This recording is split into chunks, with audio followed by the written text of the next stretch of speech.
അങ്ങനെ നമ്മുടെ വാഹനങ്ങൾ അവിടെ എത്തിക്കഴിഞ്ഞാൽ നമ്മുടെ ലഗേജുകളൊക്കെ നമ്മുടെ റൂമുകളിലേക്കൊക്കെ അങ്ങ് ചെന്ന് കഴിഞ്ഞാൽ ഇൻഷാ അള്ളാഹ് ചെന്ന് കഴിഞ്ഞാൽ നമ്മുടെ മനസ്സാരുടെയും തളർന്നിട്ടില്ല. ഉണ്ടോ?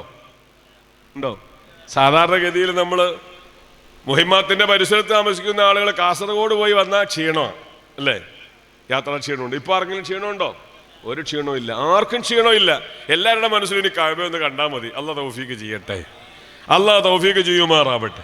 കഅബ കാണാൻ പോണത് എന്തിനാ? ഇനി കഅബയുടെ ചുറ്റുഭാഗത്ത് നിർവഹിക്കപ്പെടുന്ന ചില അമലുകളുണ്ട്, ആ അമല് ചെയ്യാനാണ്. ആ അമല് പ്രധാനമായത് തവാഫാണ്. തവാഫുകൾ തന്നെ 5 തലത്തിലുള്ള തവാഫുകളുണ്ട്. ഒന്ന്, ആ തവാഫിന്റെ പേര് ഖുദൂമിന്റെ തവാഫ് എന്നാണ്. തവാഫുൽ ഖുദൂം എന്നാണ്. തവാഫുൽ ഖുദൂം എന്ന് പറഞ്ഞാൽ ആരും ആദ്യമായി മക്കയിലെത്തുമ്പോൾ നിർവഹിക്കപ്പെടുന്ന തവാഫിനാണ് ഖുദൂമിന്റെ തവാഫ് എന്ന് പറയുക. ഏതുപോലെ പള്ളിയിലേക്ക് കയറുമ്പോൾ തഹിയ്യത്ത് 2 റക്അത്ത് സുന്നത്തുള്ളതുപോലെ മസ്ജിദുൽ ഹറാമിലേക്ക് കയറുമ്പോൾ അതിൻ്റെ തഹിയ്യത്ത് ഖുദൂമിന്റെ തവാഫാണ്. അത് ആ തവാഫുണ്ട്. ഇനി മറ്റൊരു തവാഫാണ് തവാഫുൽ ഇഫാള. ഇത് നിങ്ങൾ വെവ്വേറെ എണ്ണി പഠിക്കണം. ഹജ്ജിന്റെ അമലുകളിലൊക്കെ ശരിയായി പഠിക്കണം. ഇഫാളത്തിന്റെ തവാഫ്, അതിൻ്റെ ഹജ്ജിന്റെ വാജിബായ തവാഫിനാണ് ഇഫാളത്തിന്റെ തവാഫ് എന്ന് പറയും. തവാഫുൽ ഇഫാള. മൂന്നാമത്തെ മറ്റൊരു തവാഫാണ് തവാഫുൽ വദാ അല്ലെങ്കിൽ വദാഇന്റെ തവാഫ്. നാലാമത് മറ്റൊരു തവാഫാണ് തവാഫുൽ മുത്ലഖ അല്ലെങ്കിൽ തവാഫു സുന്ന എന്നും പറയും. സാധാരണ നിർവഹിക്കപ്പെടുന്ന സുന്നത്തായ തവാഫ്. അഞ്ചാമത് മറ്റൊന്ന് കാണാം തവാഫു നദർ, നേർച്ചയായ തവാഫ്. നമ്മുടെ ഇവിടുന്ന് പോകുമ്പോൾ നമ്മുടെ വീട്ടിലെ കുട്ടികൾക്കോ മറ്റോ ഒരു രോഗം കണ്ടു, പടച്ചോനെ എൻ്റെ കുട്ടിയുടെ രോഗശമനത്തിന് ഞാൻ തവാഫ് നേർച്ചയാക്കി എന്ന് പറയുക. ഇങ്ങനെ 5 തലങ്ങളിൽ തവാഫിനെ വേർതിരിക്കപ്പെടും എന്ന് പറഞ്ഞത്, ഇതിൽ ഒരു തവാഫല്ലാത്ത മറ്റു തവാഫുകളിലൊക്കെ നിയ്യത്തില്ലാതിരുന്നാൽ തവാഫ് പരിഗണിക്കപ്പെടൂല എന്ന്. ഇപ്പോൾ ഹജ്ജിനും ഉംറയ്ക്കും ഒരാൾ നിയ്യത്ത് ചെയ്തു, അയാൾ തവാഫ് ചെയ്യുന്നതിൻ്റെ മുന്നോടിയായി നിയ്യത്ത് ചെയ്തില്ല എങ്കിലും ആ തവാഫിന് കേടില്ല. മനസ്സിലായില്ല? ആ തവാഫിന് എന്തില്ല? കേടില്ല. എന്തുകൊണ്ട്? ഹജ്ജ് ഉംറയെ കരുതുമ്പോൾ തന്നെ തവാഫിൽ അതിൽ ഇൻക്ലൂഡാണ്, പ്രവേശിച്ചതുകൊണ്ട് ഇനി സെപ്പറേറ്റ് ഒരു നിയ്യത്തില്ലെങ്കിൽ പോലും അമലിന് കേടുവരാനില്ല എന്നർത്ഥം. മനസ്സിലാവണ്ടോ പറയണത്? മനസ്സിലാവണ്ടോ? പക്ഷേ ബാക്കി പറഞ്ഞ തവാഫുകളിലൊക്കെ നിയ്യത്ത് ചെയ്യാതിരുന്നാൽ ആ ചുറ്റൽ കൊണ്ട് തവാഫ് പരിഗണിക്കപ്പെടൂല. ഏത് ഖുദൂമിന്റെ തവാഫാവട്ടെ, നേർച്ചയുടെ തവാഫാവട്ടെ, സുന്നത്തായ തവാഫാവട്ടെ, കഅബയോട് വേർപിരിയുന്ന തവാഫാവട്ടെ, അത് നിർവഹിക്കുന്നതിന് മുമ്പ് കഅബയുടെ പരിസരത്ത് മറ്റോ മാറി നിന്നിട്ട് വദാഇന്റെ വദാഇന്റെ തവാഫ് 7 ചുറ്റാൻ ഞാൻ കരുതി, അല്ലെങ്കിൽ സുന്നത്തായ തവാഫ് 7 ചുറ്റാൻ ഞാൻ കരുതി, അല്ലെങ്കിൽ നേർച്ചയായ തവാഫ് 7 ചുറ്റാൻ ഞാൻ കരുതി എന്ന് കരുതാതെ 7 പ്രാവശ്യം ചുറ്റിയാൽ ആ ചുറ്റൽ എന്താവൂല? പരിഗണിക്കപ്പെടൂല എന്നർത്ഥം.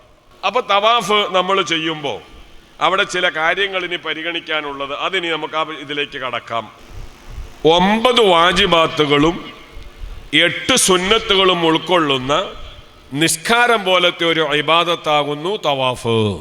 ഇതൊക്കെ ഗവൺമെന്റ് ഹാജിമാർക്ക് കുറച്ച് കൂടുതൽ പ്രയോജനപ്പെടും. തവാഫിന് പോകുമ്പോൾ ഇതൊക്കെ പാലിച്ചുകൊണ്ടാണ് പോകുന്നതെന്ന് ഉറപ്പുവരുത്തുക. പരിചയമുള്ളവരുടെ റൂമിൽ ഇല്ലെങ്കിൽ പോലും പച്ച മലയാളത്തിൽ എഴുതി നോക്കിയത് അവനവൻ അവിടെ നടക്കുന്ന ഇബാദത്തിലെങ്കിലും കുറ്റമില്ലാതെ ചെയ്തു എന്ന് ഉറപ്പുവരുത്തുക. ഇത് പറയുമ്പോൾ നിങ്ങൾക്ക് ബോധ്യപ്പെടില്ല, ചെന്നെങ്കിലേ ബോധ്യപ്പെടുള്ളൂ. ഇപ്പൊ 2 കൊല്ലം മുമ്പ് ആളുകൾ പറയും അത് പർവ്വതീകരിച്ചു പറയലാന്നാ പറയാ. പക്ഷെ അനുഭവമാണല്ലോ ഏറ്റവും വലിയ ഗുരു അനുഭവമാണ്. പല അനുഭവങ്ങളും.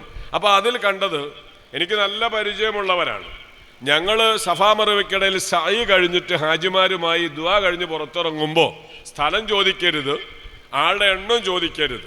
അപ്പോൾ 3-4 പരിചയമുള്ള ആളുകൾ എന്നോട് വന്നിട്ട് ചോദിച്ചു, ഉസ്താദെ ആളുകൾ എന്താണ് അങ്ങോട്ടും ഇങ്ങോട്ടും ഇങ്ങനെ നടക്കുന്നത് എന്ന് ചോദിക്കുകയാണ്. എവിടെ? സഫാ മറുവയ്ക്കിടയിൽ നടക്കുന്നത്. അപ്പൊ ഇവർ യഥാർത്ഥത്തിൽ ചെയ്ത പണി എന്താന്ന് വെച്ചാൽ 7 പ്രാവശ്യം കഅബ ചുറ്റിക്കഴിഞ്ഞ് നേരെ റൂമിൽ പോയി മുടി മുറിച്ച് ഡ്രസ്സ് മാറി. എന്ത് ചെയ്തിട്ടില്ല? ആ രൂപത്തിലുള്ള അനുഭവം ഇത് ഹറമിനെ പറ്റി പറയുമ്പോൾ ഇല്ലാത്ത പറയാൻ പാടില്ല. ഒന്നത്. രണ്ടാമത് മറ്റൊരു അനുഭവം എനിക്കുണ്ടായത്, അത് എൻ്റെ റിലേറ്റീവാണ്. അത് പേര് പറഞ്ഞാലും കുഴപ്പമൊന്നുമില്ല, ഇപ്പോഴും ഞാൻ കളിയാക്കലും ഉണ്ട്. ഹജ്ജിന്റെ അമലൊക്കെ ഇങ്ങനെ കഴിഞ്ഞ് ഞാൻ റൂമിൽ കാണാൻ വേണ്ടി എന്നോട് പറഞ്ഞു, കരീം മുസ്ലിയാരെ, നിങ്ങൾ പറയും പോലെ ഈ കല്ലെറിയുന്നിടത്ത് വലിയ തിരക്കൊന്നുമില്ല, ഞാനും പെണ്ണുങ്ങളും വളരെ റാഹത്തായി പോയി എറിഞ്ഞു എന്ന് പറഞ്ഞു. അപ്പോൾ ഞാൻ പറഞ്ഞു, അള്ളാഹു നിങ്ങളെ വല്ലാതെ അനുഗ്രഹിച്ചിട്ടുണ്ടാവും, ഞങ്ങളൊക്കെ തിരക്കിപ്പെട്ടു എന്ന് പറഞ്ഞു. അപ്പം ഞാൻ ചോദിച്ചു, എപ്പോഴാണ് നിങ്ങൾ പോയി എറിഞ്ഞത്? ഞങ്ങളെല്ലാ ദിവസവും സുബഹി കഴിഞ്ഞപ്പോൾ പോയി എറിഞ്ഞു എന്ന് പറഞ്ഞു. മനസ്സിലായില്ല? നിങ്ങൾക്ക് സംഭവം മനസ്സിലായില്ല? എല്ലാ ദിവസവും സുബഹിക്ക് ശേഷം പോയി എറിഞ്ഞു എന്ന്. എൻ്റെ കുടുംബമാണ്, എല്ലാ ദിവസവും സുബഹിക്ക് ശേഷം പോയി എറിഞ്ഞു എന്ന്. ദുൽഹജ്ജ് 10 ഏറെ മാത്രമേ ഉള്ളൂ പാതിരാത്രിക്ക് ശേഷം എൻ്റെ സമയാവല്. 11, 12, 13 ദിവസത്തെ ഏറിൻ്റെ സമയം പ്രവേശിക്കൽ ദോഹർ ബാങ്ക് കൊടുക്കുമ്പോഴാണ്. അയ്യാമു തശ്രീഖിന്റെ ദിവസം കല്ലേറിൻ്റെ സമയം പ്രവേശിക്കൽ എപ്പോഴാ? ദുഹർ ബാങ്ക് കൊടുക്കുമ്പോഴാണ് കല്ലേറിൻ്റെ സമയം പ്രവേശിക്കൽ. അപ്പോൾ എറിഞ്ഞെങ്കിലേ സ്വഹിയാവുള്ളൂ എന്നാണ്. സുബൈക്ക് പോയി എറിഞ്ഞ ഏറെന്താവൂല, സ്വഹിയാവൂല.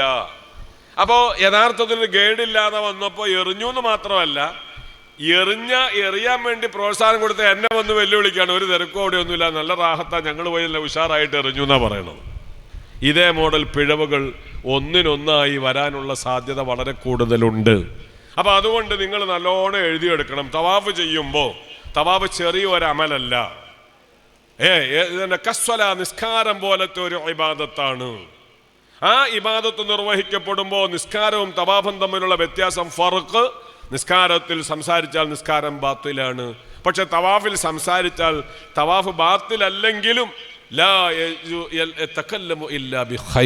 ഖൈറല്ലാത്തതൊന്നും പറയരുത്. പക്ഷെ അതിലെന്തു പറയണം? നമ്മൾ പറയുന്ന കുറേ ദിക്ർ ചൊല്ലിക്കൊള്ളുന്നൊന്നുമില്ല. സുബ്ഹാനല്ലാഹ് ചൊല്ലിയാലും മതി, അല്ലാഹ് എന്ന് ചൊല്ലിയാലും മതി, റബ്ബനാ ആതിനാ ഫിദ്ദുനിയ ഹസന എന്ന് പറഞ്ഞാലും മതി. ഇന്ന ദിക്ർ ചൊല്ലിയെങ്കിൽ മാത്രമേ തവാഫാകൂ എന്നില്ല എന്ന് മാത്രമല്ല, ഷാഫി മദ്ഹബിൽ ഹജ്ജിന്റെ ഉംറയുടെ അമലുകളിൽ നാവുകൊണ്ട് ചൊല്ലൽ നിർബന്ധമായ ഒരു ദിക്റും ഇല്ല.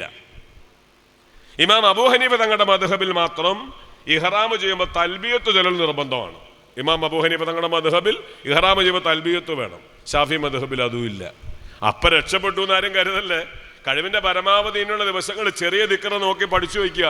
റസൂലുള്ളാഹി ചൊല്ലിയ ദിക്റല്ലേ, ചൊല്ലാൻ വേണ്ടി പഠിച്ചു വയ്ക്കുക. ഇനി ചൊല്ലിയില്ല എന്ന് കണ്ടാലും നല്ല മൈൻഡിലാ പോണതെങ്കിൽ മലക്കുകളുടെ ആമീന് കിട്ടും. ആ ഗണത്തിൽ അല്ലാഹു നമ്മളെ പെടുത്തുമാറാവട്ടെ. അപ്പൊ ഒന്നാമത്തെ വാജിബാത്തിൽ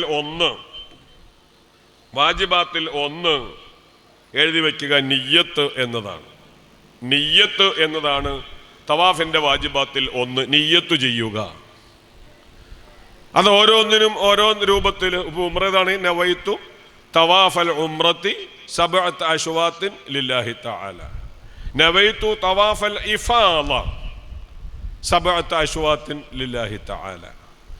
സുന്നത്താണെങ്കിൽ നവൈത്തു തവാഫൽ മുത്ലഖ, അല്ലെങ്കിൽ നെദറാണെങ്കിൽ നെദർ, വദ ആണെങ്കിൽ വദ, ഏതുമാവട്ടെ അത് അവസരോചിതമായി പറഞ്ഞുകൊണ്ട് നിയ്യത്ത് ചെയ്യലാണ് ഒന്ന്.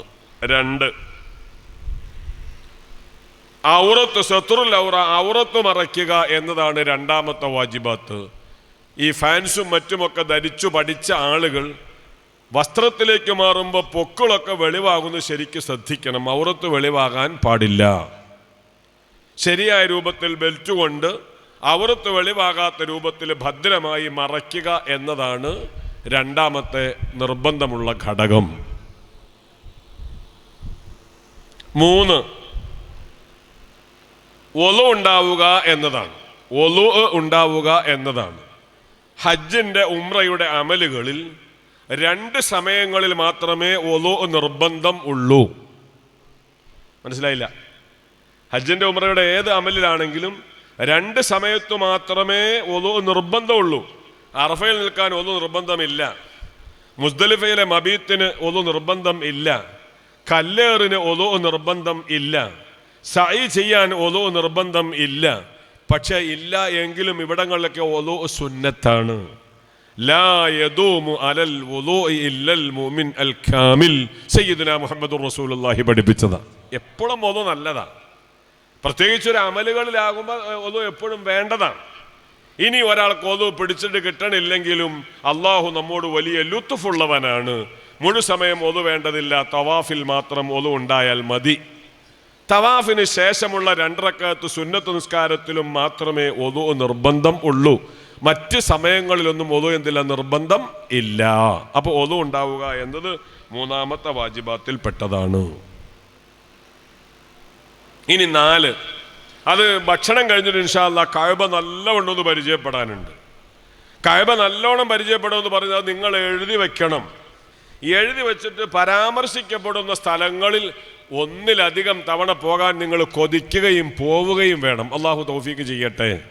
ഹജറുൽ അസ്വദിന് 4 മൂലകൾ നമുക്ക് കാണാൻ പറ്റും. അതിൽ പ്രധാനപ്പെട്ട ഒരു മൂലയാണ് ഏത് ഹജറുൽ അസ്വദ് സ്ഥിതി ചെയ്യുന്ന റുക്നുൽ അസ്വദ് എന്ന് പറയുന്ന മൂല. റുക്നുൽ അസ്വദ് എന്ന് പറയുന്ന മൂല. അപ്പൊ തവാഫ് ഈ 4 മൂലകളിൽ തിരക്ക് പരിഗണിച്ച് ഏതെങ്കിലും മൂലയിൽ പോയി തവാഫ് തുടങ്ങിയാൽ ആ ചുറ്റു പരിഗണിക്കപ്പെടൂല. എവിടെ നിന്ന് തുടങ്ങണം?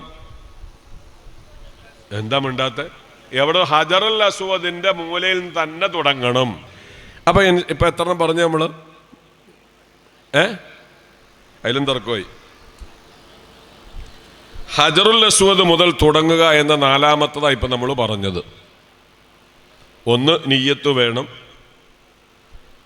2 ഔറത്ത് മറയ്ക്കണം, 3 ഒളു ഉണ്ടാവണം, 4 ഹജറുൽ അസ്വദ് മുതൽ തവാഫ് തുടങ്ങണം എന്നാണ്. 5. ഇനി 5-മത്തത് 7 വട്ടം പൂർത്തിയാക്കണം എന്നതാണ്. ഒരു തവാഫ് എന്ന് പറയണമെങ്കിൽ ഹജറുൽ അസ്വദ് ടു ഹജറുൽ അസ്വദ് അങ്ങനെ 7 തവണ പൂർത്തിയാക്കണം. മനസ്സിലായില്ല? ഹജറുൽ അസ്വദിൽ തുടങ്ങിയാൽ എവിടെ എത്തണം? തിരിച്ച് ഹജറുൽ അസ്വദിൽ തന്നെ എത്തണം. അങ്ങനെ 7 ചുറ്റു പൂർത്തിയാക്കണം എന്നതാണ്. അപ്പോൾ ഒരു സംശയം, ഒരു 3.5 ചുറ്റിലെത്തി. എത്ര 3.5-യിലെത്തി. അപ്പോൾ പെട്ടെന്ന് ഒളു പോയി. ഇനി തവാഫ് ചെയ്യാൻ പറ്റുമോ? പറ്റൂലേ? ഒളു പോയി, തവാഫ് ചെയ്യാൻ പറ്റുമോ? പറ്റൂലേ? പറ്റൂല. അപ്പോൾ എന്തു വേണം? ഇപ്പോൾ അള്ളാഹ് വലിയൊരു സൗകര്യം തന്നിട്ടുണ്ട്. പുറത്തു പോയി ഒളു കൊടുക്കാൻ പോകണ്ട. ഹറമിൻ്റെ അടിയിൽ തന്നെ സ്ത്രീകൾക്കും പുരുഷന്മാർക്കും ഒളു ചെയ്യാൻ നല്ല സൗകര്യം ഉണ്ടാക്കിയിട്ടുണ്ട്. അള്ളാഹു ഖാദിമുൽ ഹറമേനിക്ക് ബർക്കത്തിനെ ഏറ്റി കൊടുക്കുമാറാവട്ടെ. വലിയ ക്രമീകരണം അവിടെ വരുത്തിയിട്ടുണ്ട്. അപ്പോൾ ഒളു ഉണ്ടാക്കി. എത്ര ചുറ്റാ കഴിഞ്ഞിരുന്നത്? 3.5. ഇനി അയാൾ വന്നിട്ട് എന്താ ചെയ്യേണ്ടത്? 3.5-യിൽ അവസാനിപ്പിച്ച് പോയതാണ്. ഇനി അയാൾ വന്നു, ഇനി അയാൾ 7 ചുറ്റണ്ടേ? വേണ്ട. പിന്നെ അയാൾ ഇനി എത്ര ചുറ്റണം? അയാൾ 4 ചുറ്റണം. ഇനി കാലൊക്കെ അങ്ങോട്ട് കളഞ്ഞിട്ട് പൂർണ്ണമായതിലേക്ക് പിടിക്കുക. അപ്പം 3 ഉറപ്പിച്ചിട്ട് ഇനി 4 കൂടി അയാൾ എന്ത് ചെയ്യണം? പൂർത്തിയാക്കി 7 അപ്പോൾ 7 ചുറ്റ് പൂർത്തിയാക്കണം എന്നതാണ് 5-മത്തെ മറ്റൊരു വാജിബാത്ത്. ഇനി 6, കഅബ ഇടതുവശത്താക്കി നീങ്ങുക എന്നതാണ്. കഅബ ഇടതുവശത്ത് തവാഫിന് വേണ്ടി നടക്കുമ്പോൾ കഅബയിലേക്ക് നെഞ്ചുകൊണ്ട് തിരിയാൻ പാടില്ല, കഅബ കൈകൊണ്ട് തൊടാൻ പാടില്ല, കഅബ ചുംബിക്കാൻ പാടില്ല. അതിനൊക്കെ നമുക്ക് പോകാം. ഇപ്പോൾ വെറുതെ പോകാന്നേ ഉള്ളൂ. അവിടെയും ക്രമീകരണം വന്നു. മുമ്പ് കാലത്ത് നമ്മൾ പോകുമ്പോഴൊക്കെ ഹിജ്റ ഇസ്മായിൽ എപ്പോഴും കയറി നിസ്കരിക്കാം. ഇപ്പം ക്യൂ സിസ്റ്റം വന്നു. 99% ആളുകൾക്ക് അതിൽ കയറാനുള്ള അവസരം കിട്ടാറില്ല. ആ ജാതി ആയിട്ടുണ്ട്. അള്ളാഹു എല്ലാം സഹലാക്കി തരുമാറാവട്ടെ. പക്ഷെ ചുറ്റുഭാഗത്തുള്ള കില്ല പിടിച്ചൊക്കെ ചുംബിക്കാൻ ഇടയ്ക്കിടയ്ക്കൊക്കെ പോകാം. അള്ളാഹു തൗഫീക്ക് ചെയ്യുമാറാവട്ടെ. അപ്പം എന്തു പറഞ്ഞാലും എന്ത് വേണം എന്ന് വെച്ചാൽ ഇടതുവശത്താവണം. ചുറ്റുമ്പോൾ അത് വല്ലാത്തൊരു ഒരു ഒരു മേഖല കൂടി ഇമാം ഗസാലി റഹിമഹുല്ല പറയുന്നുണ്ട്. നമ്മുടെ ഹൃദയം ഏത് ഭാഗത്താ? അതിനും ആലോചിക്കണം. ഇത് കണക്കോട്ട് പോലെ ഇടതുവശത്താണ് അല്ലേ? കഅബ ഇടതുവശത്താണ്. അപ്പൊ ഇടതുവശത്താക്കി നീങ്ങുമ്പോൾ ഈ കഅബയുടെ ചുമരുകൾ നമ്മുടെ ഹാർട്ടുമായി ചില പ്രോസസ്സിംഗ് നടക്കുന്നുണ്ട്. ഏതുപോലെ? സ്കാനിങ് പോലെ, മറ്റു പല പ്രക്രിയ പോലെ. അവിടെ ആത്മീയമായ കുറെ ചർച്ച ഇമാം ഗസാലി റഹിമഹുല്ല നടത്തുന്നുണ്ട്. അപ്പൊ ആ പ്രക്രിയയിൽ നമ്മുടെ ഈ നടത്തത്തിലൂടെ ചില അഴുക്കുകൾ പുറന്തള്ളാനും ചില ഗുണങ്ങൾ അതിലേക്ക് നിക്ഷേപിക്കാനും പര്യാപ്തമായ നടക്കണം. അപ്പൊ കഅബ പൂർണ്ണമായും ഇടതുവശത്താക്കി തന്നെ മുന്നോട്ട് നീങ്ങണം. അതാണ് എത്രാമത്തെ വാജിബാത്ത്? 6-മത്തെ വാജിബാത്ത്. 7, കഅബയുടെ പുറത്തുകൂടിയാവണം. കഅബയുടെ പുറത്തുകൂടിയാവണം. ഇതൊക്കെ പറഞ്ഞതിന് കുറെ കാര്യങ്ങളുണ്ട്. എന്താ കാര്യങ്ങൾ? കഅബയുടെ ഏറ്റവും ആ 4 ചുമരിന് അടിയിൽ ഒരപ്രൈസ് പോലെ കെട്ടിയിട്ടുണ്ട്. അതിന്റെ പേരെന്താ? ഷാദിർവാൻ എന്നാണ് അതിന്റെ പേര്. അറബിയിൽ ഷാദിർവാൻ അതിന് പറയല്. അപ്പം നടക്കുമ്പോൾ കാൽ അതിന് മുകളിൽ തട്ടിയാൽ എന്തായി? കഅബയുടെ ഉള്ളിലായി, ആ ചുറ്റുഭാഗത്തില്ല. പിന്നെ ഹിജർ ഇസ്മായിലിൻ്റെ ഒരു അരപ്രൈസ് കെട്ടിയിട്ടുണ്ട്. നടക്കുമ്പോൾ സുഖത്തിന് വേണ്ടി അതിൻ്റെ മുകളിലൂടെ കൈ അങ്ങനെ വെച്ച് നടന്നാൽ ആ ചുറ്റങ്ങ് ബാത്തിലാണ്. അപ്പം ശരീരം മുഴുവനും കഅബയുടെ പുറത്തുകൂടി ആവണം. അതിൽ തൊടാനും ചുംബിക്കാനും ഒക്കെ പിന്നീട് വേറെ പോകാം. അള്ളാഹു തൗഫീക്ക് ചെയ്യുമാറാവട്ടെ. ഇനി എട്ടാമത്തത്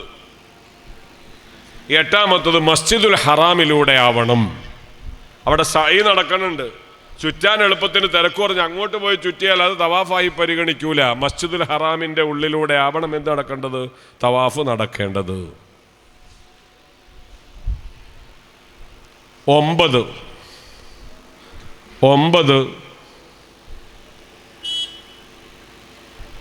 തവാഫിന് വേണ്ടി ചുറ്റുമ്പോൾ തവാഫിനെ മാത്രം കരുതുക.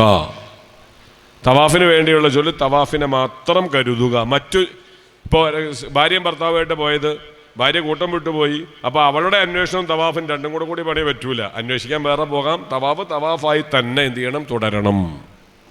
ഇങ്ങനെ 9 വാജിബാത്തുകൾ തവാഫിനുണ്ട്.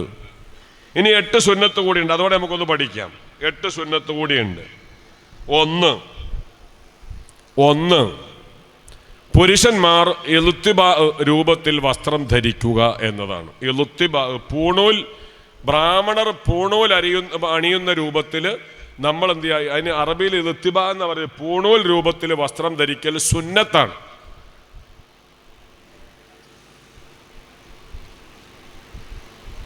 ഹജ്ജിനും ഉംറയ്ക്കും പോയതല്ലേ? പോയതാണ്. എന്താ പേര് പറഞ്ഞു? അബ്ദുൽ ഖാദർ. പൂണൂൽ രൂപത്തിൽ വസ്ത്രം ഉസ്താദ് ധരിക്കൽ ശരിയാണെങ്കിൽ ആന്ന് പറയണം, അല്ലെങ്കിൽ അല്ലാന്ന് പറയണം. ഉസ്താദ് ആയതുകൊണ്ട് ശരികേട് കണ്ടാൽ ശരി എന്നാരും പറയണ്ട. അതുകൊണ്ട് ധരിച്ചു നോക്കാം, ശരിയാവുമെന്ന് നോക്കാം.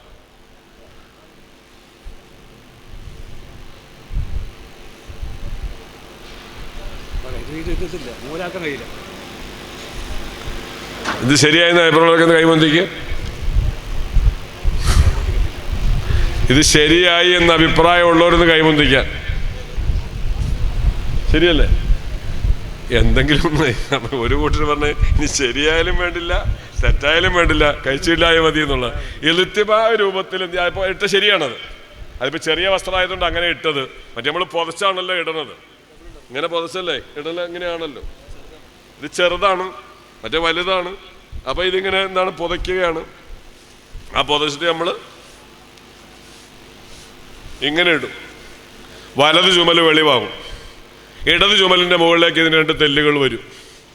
അപ്പം ഈ നടത്തത്തിനാണ്. ഇരിക്കട്ടെ. അപ്പം ഈ ഇളുത്തിബാ രൂപത്തിൽ വസ്ത്രം ധരിക്കൽ സുന്നത്താണ്. ഒന്നാമത്തെ സുന്നത്തതാണ്. 2 നടന്നുകൊണ്ട് തവാഫ് ചെയ്യുക എന്നതാണ്. നടന്നുകൊണ്ട് തവാഫ് ചെയ്യുക എന്നതാണ്. അള്ളാഹു അതിന് നമുക്ക് ആരോഗ്യം തരട്ടെ. ഇഷ്ടംപോലെ റിയാലും സൗകര്യമൊക്കെ വരുമ്പോൾ വീൽ ചെയറിലേക്ക് പോണ മനോഭാവം വരാതെ പടച്ചോൻ കാക്കട്ടെ. നടന്നുകൊണ്ട് തവാഫ് ചെയ്യലാണ് ഏറ്റവും സുന്നത്ത്. 3 പുരുഷന്മാർ ആദ്യത്തെ 3 ചുറ്റലിൽ റംല് നടത്തം നടക്കുക. പുരുഷന്മാർ ആദ്യത്തെ 3 ചുറ്റലിൽ റംല് നടത്തം നടക്കുക. അത് ശേഷം സഅയ് ഉണ്ടെങ്കിൽ മാത്രം മതി. സാധാരണ തവാഫുകളിൽ അങ്ങനെ റംല് നടത്തം ആവശ്യം ഇല്ല. സുന്നത്തായ തവാഫ് ചെയ്യുക, വദായിൻ്റെ തവാഫ് ചെയ്യുക, അതുപോലെ നേർച്ചയുടെ തവാഫ് ചെയ്യുക. ഈ തവാഫുകളിലൊന്നും ഇങ്ങനെ റംല് നടത്തുന്ന വെച്ചാൽ ഒരു പരേഡ് പോലെ ശരീരം ഒന്ന് ഇളകി നടക്കുക എന്നാണ്. ഇതാര് മതി? പുരുഷൻ മതി. അത് തന്നെ നല്ല തിരക്കിൽ നമ്മുടെ ഇളക്കം കൊണ്ട് മറ്റൊരാൾക്ക് ഉപദ്രവം ഉണ്ടെന്ന് കണ്ടാൽ അതിന് നിൽക്കുകയും ചെയ്യരുത്. ഇളകൽ സുന്നത്തേ ഉള്ളൂ, മറ്റുള്ള ബുദ്ധിമുട്ടാക്കൽ ഹറാമാണ്. ഏറ്റവും കൂടുതൽ മുൻഗണന കൊടുക്കേണ്ടത് ഹറാമിനാണോ സുന്നത്തിനാണോ? അത് ചിന്തിച്ചോളണം. അപ്പോൾ പ്രയാസമൊന്നും ഇല്ലെങ്കിൽ പുരുഷന്മാർ ആദ്യത്തെ 3 ചുറ്റലിൽ റംല് നടത്തും. ശരീരം ഒന്ന് ഇളകി ഒന്ന് നടക്കും, ഒരു പരേഡ്. ഇത് കാണുമ്പോൾ തന്നെ കണ്ടോ അന്ധമായ അനുകരണം. 1400 കൊല്ലം മുമ്പ് മുഹമ്മദുർ റസൂലുള്ളാഹ്. മുത്തുനബി തങ്ങളും അനുയായികളും ദുർബലരാണ്, ക്ഷീണിതരാണെന്ന ആക്ഷേപത്തിലൂടെ അടിച്ചമർത്തലിനൊരു ധ്വനി പരക്കുമെന്ന് കണ്ടപ്പോൾ മുഖറബുൽ അംലാക്ക് മലക്ക് ജിബ്രീൽ അലൈഹിസ്സലാം നബിയോട് പറഞ്ഞു, ഇങ്ങനെ ഒരു ദുഷ്പ്രചരണമുണ്ട്, തളർന്നിട്ടില്ല, ഈ മെസ്സേജ് വേണം. അപ്പോൾ അന്ന് നബിതങ്ങളുടെ നേതൃത്വത്തിൽ ഒന്ന് പരേഡായി ഒന്ന് ഇളകി നടന്നു. ഇന്ന് പോകുന്നവരും ആ സ്മരണ ഒന്ന് പുതുക്കണേ കാല റസൂലുള്ളാഹി. മഹാന്മാരെ ഓർത്താൽ പർവ്വതം ഇടിഞ്ഞു വീഴുമെന്ന് പറഞ്ഞാൽ റമല് നടക്കാൻ പറ്റൂല. അതാ പറഞ്ഞ അന്ധമായ അനുകരണം. പൂർവികരായ ആളുകളെ ഓർക്കുക. അഖീദപരമായി ഒന്നുകൂടി നമ്മുടെ വിശ്വാസം സ്ഥിരപ്പെടുന്ന യാത്രയാണ് ഹജ്ജ് ഉംറയുടെ യാത്ര. അള്ളാഹു തൗഫീഖ് ചെയ്യുമാറാവട്ടെ, അള്ളാഹു തൗഫീഖ് ചെയ്യുമാറാവട്ടെ.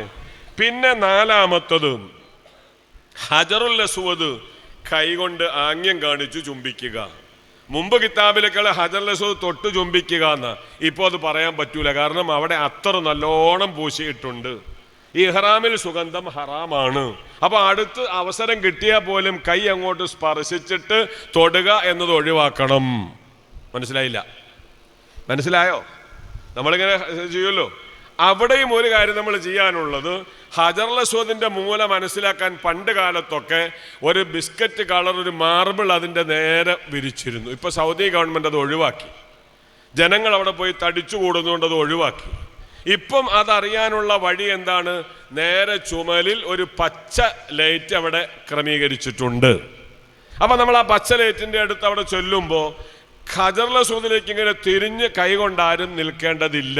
കാരണം ചുറ്റുബാത്തിലാവാനിടയുണ്ട്. ഇപ്പൊ ഈ കഴിഞ്ഞ ഒരാഴ്ച, ഞാൻ കഴിഞ്ഞ ബുധനാഴ്ച ഹറമിൽ നിന്ന് എത്തിയത്. അപ്പൊ കഴിഞ്ഞ ദിവസം ഞങ്ങൾ ഒരു തവാഫ് ചെയ്യാൻ 1.5 മണിക്കൂർ എടുത്തു. 1.5 മണിക്കൂർ, അത്രയും തിരക്കാണ്. അപ്പൊ ആ തിരക്കിൽ നമ്മൾ ഹജറുൽ അസ്വദ് ക്ലിയറായി കിട്ടട്ടെ എന്ന് കരുതി കൈ ഇങ്ങനെ പിടിക്കാൻ വേണ്ടി നിന്നാൽ പിന്നിൽ നിന്നൊരു ചെറിയ തട്ട് വന്നാൽ മുന്നോട്ട് നെഞ്ച് കഅബയിലേക്ക് തിരിഞ്ഞുകൊണ്ട് കുറെ പോകും, ആ ചുറ്റുബാത്തിലാകും. അപ്പൊ നല്ലത് എന്താണ്? ഹജറുൽ അസ്വദിന്റെ മൂലയിലെത്തുമ്പോൾ കൈ മാത്രം അങ്ങോട്ട് കാണിക്കുക. മനസ്സിലാവണ്ടോ പറയണത്? എങ്ങനെ? ബിസ്മില്ലാഹി അല്ലാഹു അക്ബർ ചുംബിക്കുക. മനസ്സിലായില്ലേ പറഞ്ഞത്? ഇങ്ങനെ തിരിഞ്ഞു നിന്നാലോ പുറത്തുനിന്ന് അത്രയും വലിയ ഇടിയാ വന്നത്. ആ ഇടി വരുമ്പോൾ നമ്മുടെ നെഞ്ചുമായി കഅബയിലേക്ക് നമ്മൾ തിരിഞ്ഞു പോകും. അപ്പൊ ആ ചുറ്റി പോയത്രം പാത്തിലാവും, പിന്നെ മടങ്ങേണ്ടി വരും.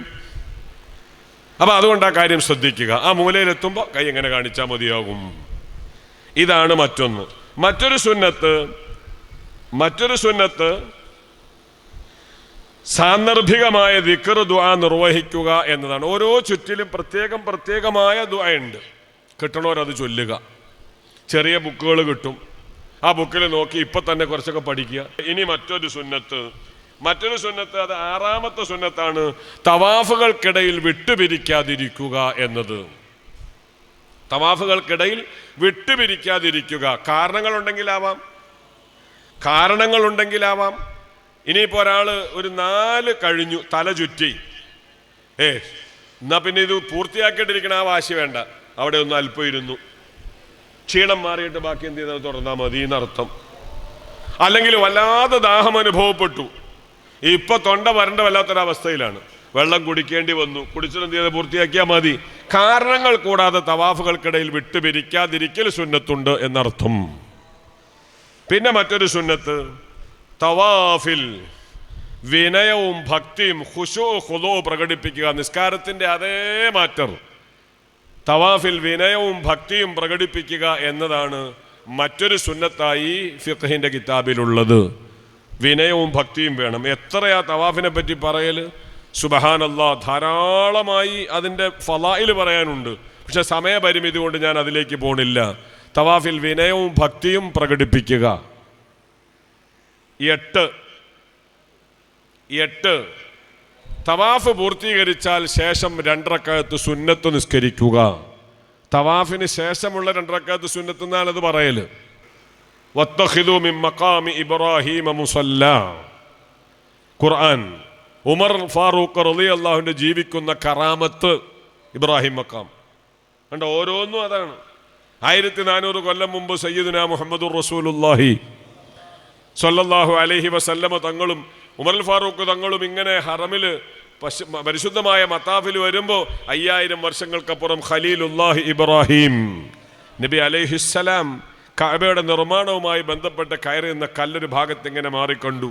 നബി, അതൊരു ചരിത്ര സ്മാരകമല്ലേ? പിൻഗാമികൾ സ്മരിക്കപ്പെടേണ്ടതല്ലേ? ചരിത്രം ഓർക്കപ്പെടേണ്ടതല്ലേ? ഉമർ തങ്ങളുടെ ചുണ്ടു കൂടിയില്ല. മുഖറബുൽ അംലാക്കു മലക്ക് ജിബ്രീൽ അലൈഹിസ്സലാം വത്തഖിദു മിൻ മഖാമി ഇബ്രാഹിമ മുസല്ല. ഇബ്രാഹിം മുസല്ലയുടെ പിന്നിലായി, ആ മഖാമിൻ്റെ പിന്നിലായി 2 റക്അത്ത് നിർവഹിക്കപ്പെടുന്നതിലൂടെ ഒരു ചരിത്ര സ്മാരകമായി അത് നിലനിർത്തപ്പെടണമെന്ന് ധ്വനിക്കുന്ന ആയത്തിൻ്റെ പശ്ചാത്തലം ഇതാ നബി തങ്ങൾക്ക് അറിയിച്ചു കൊടുക്കുകയാണ്. അതുകൊണ്ട് തന്നെ 2 റക്അത്ത് കഴിയുമെങ്കിൽ അതിൻ്റെ നേരെ പിന്നിൽ, തിരക്കുണ്ടെങ്കിൽ അങ്ങോട്ടോ ഇങ്ങോട്ടോ മാറി, അവിടെ ചുറ്റുഭാഗത്ത് വലിയ തിരക്കാണെങ്കിൽ മസ്ജിദുൽ പള്ളിയുടെ ഉള്ളിലേക്ക് കയറി, അവിടെയും തിരക്കാണെങ്കിൽ കുറച്ചുകൂടെ പുറകിലോട്ട് പോയി ഈ 2 റക്അത്ത് നിസ്കരിക്കാനുള്ള ആവേശം കൊണ്ട് ഒരു ദുർബലനെ വേദനിപ്പിച്ചു പോകരുത്. എപ്പോഴും ഹജ്ജിൻ്റെ അമലുകൾ പഠിക്കേണ്ട ഏറ്റവും വലിയൊരു മാറ്റർ അതാണ്. നമ്മളെ കൊണ്ട് വേറൊരാൾക്കൊരു പ്രയാസം വരുന്ന ഒരു ഇടപെടൽ ഒരിക്കലും നമ്മൾ നടത്തരുത്. ഹജറുൽ അസ്വദ് കിട്ടിയാൽ ചുംബിക്കലും നല്ലതാണ്, പക്ഷെ അത് ചുംബിക്കാൻ വേണ്ടി ആരെങ്കിലും ദുർബലരെ കൈകൊണ്ടോ കാലുകൊണ്ടോ ബുദ്ധിമുട്ടാക്കിയാൽ ഹറമിൻ്റെ മുറ്റത്താണ്, നീ സുന്നത്തെടുക്കുമ്പോൾ ഹറാം വലിച്ചു വാരി വെച്ച് അപകടത്തിൽപ്പെടും. പടച്ചോൻ കാത്തു രക്ഷിക്കുമാറാവട്ടെ, പടച്ചോൻ കാത്തു രക്ഷിക്കട്ടെ. മനസ്സ് നന്നായാലേ തിരക്കിൽ അങ്ങോട്ട് പോയില്ലെങ്കിലും ചെയ്ത കൂലി കിട്ടും. മനസ്സ് ക്ലിയറായാൽ മതി, ചെയ്തോളണമെന്നില്ല, ചെയ്തതിൻ്റെ കൂലി കിട്ടും. കണ്ടില്ലേ ബഹുമാനപ്പെട്ട സയ്യിദുനാ ഉസ്മാൻ ഇബ്നു അഫ്ഫാൻ റളിയല്ലാഹു, നല്ലോണം പറയാം, ഉസ്മാൻ ഇബ്നു അഫ്ഫാൻ ബദറിൽ പങ്കെടുത്തോ ഇല്ലേ? ബദറിൽ പങ്കെടുത്തോ ഇല്ലേ? പങ്കെടുത്തില്ല. പക്ഷെ ബദരീങ്ങളുടെ പേര് പറയുമ്പോ ആരുടെ പേര് പറയുന്നുണ്ട്? ആരുടെ പേര് പറയുന്നുണ്ട്? നിങ്ങളിങ്ങോട്ട് കൂടാത്ത എന്താ? ആരുടെ പേര് പറയണ്ട്? ബദരീങ്ങളുടെ പേര് പറയുന്നുണ്ട്. ബദറിൽ ബോഡി കൊണ്ട് ഉസ്മാൻ റളിയല്ലാഹു അൻഹു പങ്കെടുത്തില്ല. കാരണം റസൂലുള്ളാഹിന്റെ പൊന്നുമോളുടെ രോഗശുശ്രൂഷയുമായി മദീനയിൽ കൂടിയതാ. പക്ഷെ മദീനത്ത് നിന്ന് എല്ലാവരും പോയപ്പോഴും ബോഡി മദീനയിലാണ്, മനസ്സ് ബദറിലാണ്. അപ്പൊ പങ്കെടുത്തില്ലെങ്കിലും പങ്കെടുക്കാനുള്ള ആ ആഗ്രഹം കൊണ്ട് ബദരീങ്ങളുടെ ഗണത്തിൽ ഉസ്മാൻ ഇബ്നു അഫ്ഫാൻ തങ്ങൾ പെട്ടെങ്കിൽ ഹജറുൽ അസ്വദ് മുത്തണമെന്ന വലിയ കൊതിയുണ്ട്. പക്ഷെ ഈ തിരക്കിൽ എങ്ങനെ പോകാനാ പടച്ചോനെ? ബിസ്മില്ലാഹി അല്ലാഹു അക്ബർ, തൊട്ടതിൻ്റെ കൂലി അല്ലാഹു തരും. ഇടങ്ങേറാക്കാൻ പോകരുത്, ബുദ്ധിമുട്ടാക്കാൻ പോകരുത്. അല്ലാഹു തആല നമ്മുടെ അമലുകളൊക്കെ നന്നാക്കി തരട്ടെ. അങ്ങനെ 9 വാജിബാത്തുകളും 8 സുന്നത്തുകളും ഉൾക്കൊള്ളുന്ന നിസ്കാരം പോലത്തെ പവിത്രമായ ഒരു ഇബാദത്താകുന്നു തവാഫ് എന്ന് സയ്യിദുനാ മുഹമ്മദുർ റസൂലുള്ളാഹി പഠിപ്പിക്കുന്നുണ്ട്. അതുകൊണ്ട് തന്നെ ആ തവാഫ് അവിടെ എത്തിയാൽ കഴിവിൻ്റെ പരമാവധി അധികരിപ്പിക്കണം. 50 തവാഫെങ്കിലും ചെയ്യണമെന്ന് നിയ്യത്തിൽ പോകണം. അങ്ങനെ ആ രൂപത്തിൽ തവാഫ് നിർവഹിക്കാൻ എനിക്കും നിങ്ങൾക്കും അല്ലാഹു തൗഫീഖ് നൽകി അനുഗ്രഹിക്കുമാറാവട്ടെ. ഇൻഷാ അല്ലാഹ് കഅബ പരിചയപ്പെട്ടിട്ട് നമുക്ക് തവാഫ് ചെയ്യാം. ഇനി തവാഫ് കഴിഞ്ഞാൽ പിന്നെ നമ്മൾ ചെയ്യേണ്ട ഒരു പണി ഏതാണ്? സഅയാണ്. അതിൻ്റെ വാജിബാത്ത് കൂടി എഴുതിയിട്ട് നമുക്ക് അമലിലേക്ക് കടക്കാം ഇൻഷാ അല്ലാഹ്. സഅയ് ഉണ്ട്, സഫാ മറുവയ്ക്കിടയിൽ നടക്കുന്ന അമലിനാണ് സഅയ് എന്ന് പറയല്. അതിന് 4 വാജിബാത്തുകളും 8 സുന്നത്തുകളും ഉണ്ട്. ഇതൊക്കെ ഹജ്ജിന്റെ അമല് പറഞ്ഞു തരികയാണ്. ഉംറയ്ക്കും ഹജ്ജിനും ഒക്കെ അമൽ അതൊക്കെ ആ വിഷയത്തിൽ ഈക്വലാണ്. അതിലൊക്കെ പാലിക്കപ്പെടേണ്ട വിധികളും ഒന്നു തന്നെയാണ്.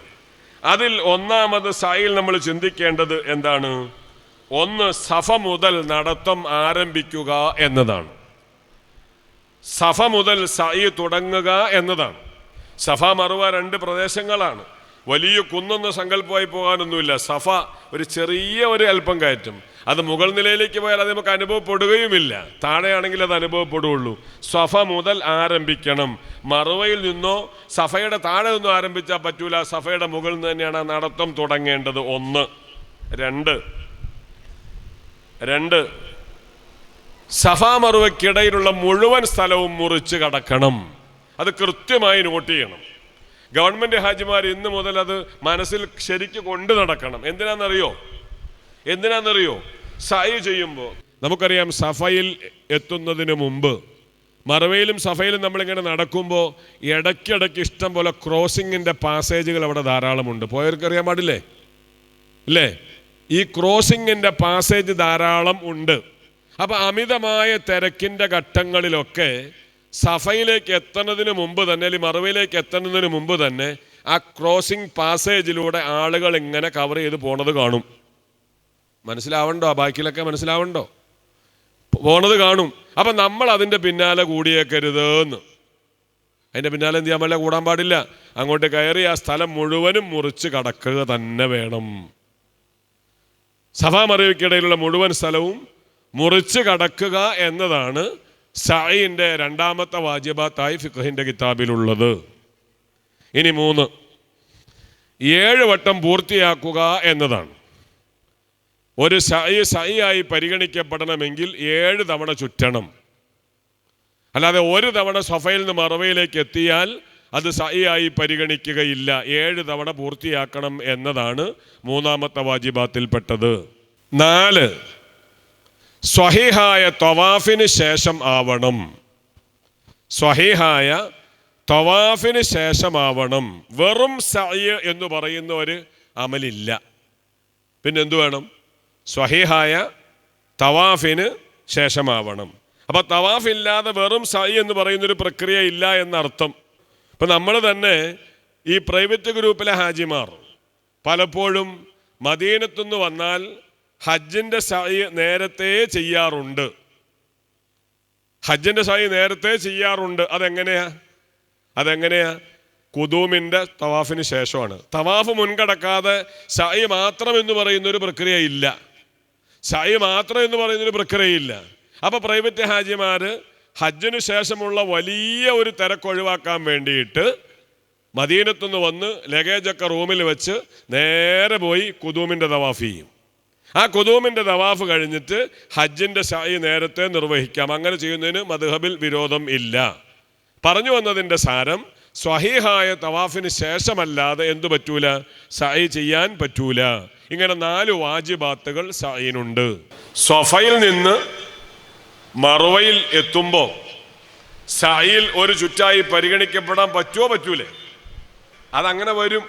എൻ്റെ കൂട്ടത്തിലൊരു ഹജ്ജിന് വന്നിട്ട് എൻ്റെ കൂട്ടത്തിൽ അവരെങ്ങനെ അമലൊക്കെ ചെയ്തു. ഒരു ദിവസം റൂമിൽ ക്ഷേമാന്വേഷണോട് ഇങ്ങനെ ഡോറിൽ ചെന്ന് തൊട്ടിട്ട് നോക്കുമ്പോൾ ഇവരെ ഭയങ്കര കരച്ചിൽ കേൾക്കുന്നുണ്ട്, വാവിട്ട് കരയുന്നുണ്ട്. അപ്പം ഞാൻ ചോദിച്ചു, ആശുപത്രി പോകണമെന്ന് ചോദിച്ചു. ഒന്നുമില്ല ഉസ്താദെ. പിന്നെന്താ കരയണത്?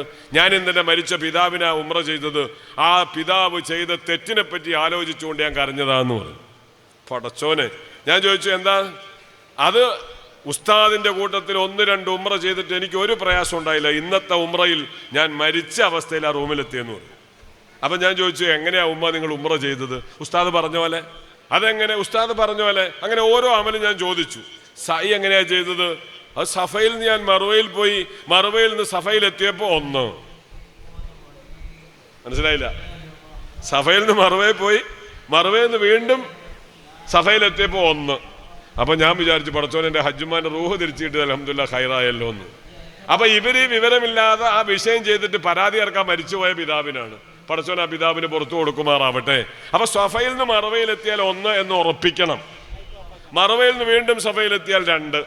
അപ്പം നമ്മുടെ സഅയ് എവിടെ അവസാനിക്കുക? മർവയിലായിരിക്കും. അല്ലാഹു അങ്ങനെ തന്നെ ഉറപ്പിച്ചു തരട്ടെ. സുന്നത്തായ കാര്യങ്ങളിൽ 1 നിയ്യത്താണ്. ഏത്? ഉംറയുടെ അല്ലെങ്കിൽ ഹജ്ജിന്റെ സഅയ് ഞാൻ ചെയ്യുന്നു എന്ന് നിയ്യത്തിയ 1. 2 തവാഫിന്റെ ഉടനെ ആവുക എന്നതാണ്. തവാഫ് കഴിഞ്ഞിട്ട് ആരോഗ്യമുണ്ടെങ്കിൽ, ക്ഷീണമില്ലെങ്കിൽ അതിൻ്റെ ഉടനെ ആവുക എന്നതാണ് 2ാമത്തെ സുന്നത്ത്.